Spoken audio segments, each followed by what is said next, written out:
Hey Nash, what should we make? Let's make another cheap and easy dish like a chicken fajita casserole. All right, let's make a chicken fajita casserole.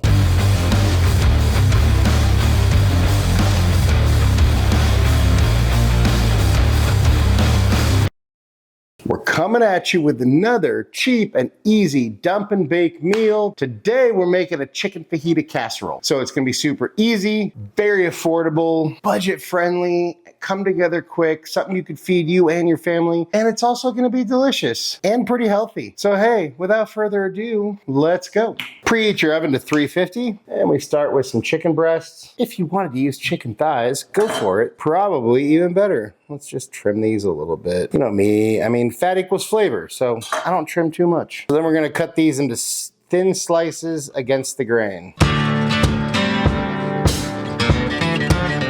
Then we throw everything into a bowl. Then we thin slice some onions. And some peppers. Then to the bowl that we have our chicken, onions, and peppers in, we add some oil. I'm using avocado and about 3 tablespoons of fajita seasoning. If you want to use the stuff from the packet, go for it. I'm using our homemade one. I will link the recipe for that down below just in case you want to make your own, because it's kind of better and there's no fillers or any weird ingredients or preservatives and it's cheaper. Then we mix and just make sure and get everything kind of coated. Make sure and make a big mess.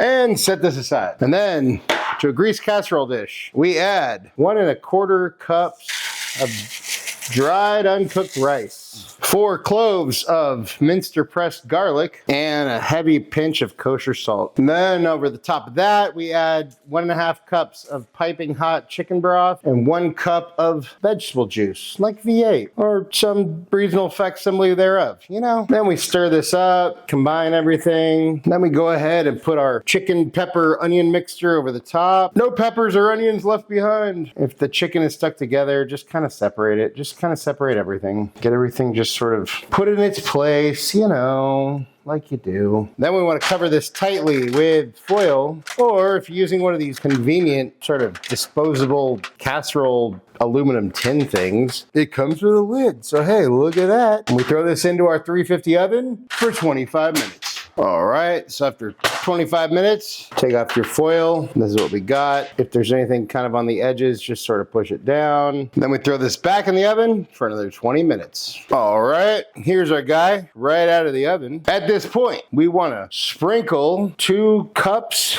of shredded cheddar cheese. If you want to use a different kind of cheese, you go for it. And yes, you should always shred or grate your own cheese. The pre-shredded, pre-grated cheese has like an anti-caking agent. I mean, it's not terrible, but it's not gonna melt as good as like block cheddar or block cheese that you shred or grate yourself. That being said, if all you have is a pre-shred, then don't let that keep you from making it. So go ahead and use it. But if you're at the store and you're like, hey, what should I buy? Buy the block, because guess what? It's cheaper. It takes a little bit of effort. You gotta grate it, but it's gonna give you a better product. The more you know.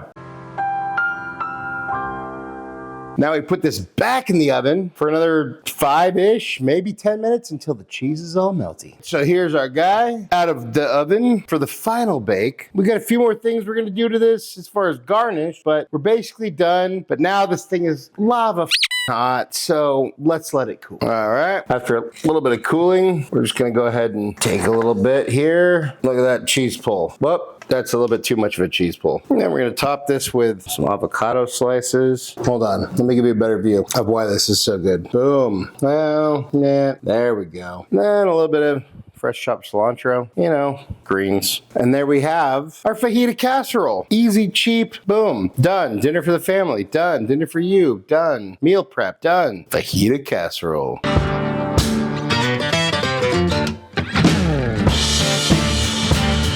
Time for a bite. Cheers.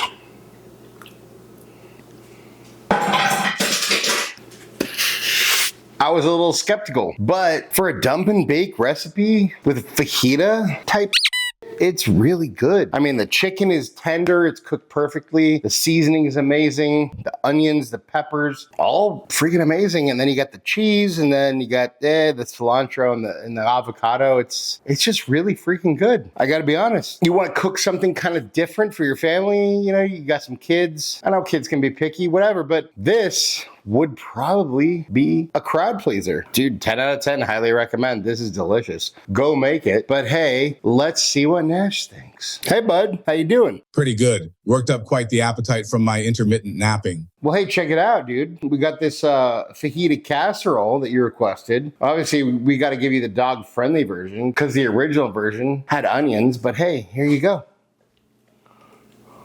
What do you think? That tender chicken with the rice, all seasoned to fajita perfection. I'm loving it. Anything you want to say to your fans? Architects cannot teach nature anything. Nash approves, I approve. Look, it's a great dish. It's affordable. If you're cooking on a budget, this is a good one. It's super easy to make. Good weeknight meal. You can't go wrong with this one. It's freaking delicious. So go make it. Thank you so much for watching. Appreciate you all. Love you all. If you wouldn't mind taking a second to like, share, and subscribe, that'd help us out. It'd mean a lot. If you want notifications every time we drop a new video, go ahead and hit that notification bell. If there's anything you want me to make, you want me and Nash to taste, go ahead and drop that down in the comments, or head over to our website, timschaoskitchen.com. Send us a message there. And just remember, cook more, eat better, embrace the chaos. That's it for now, folks. Until next time, peace.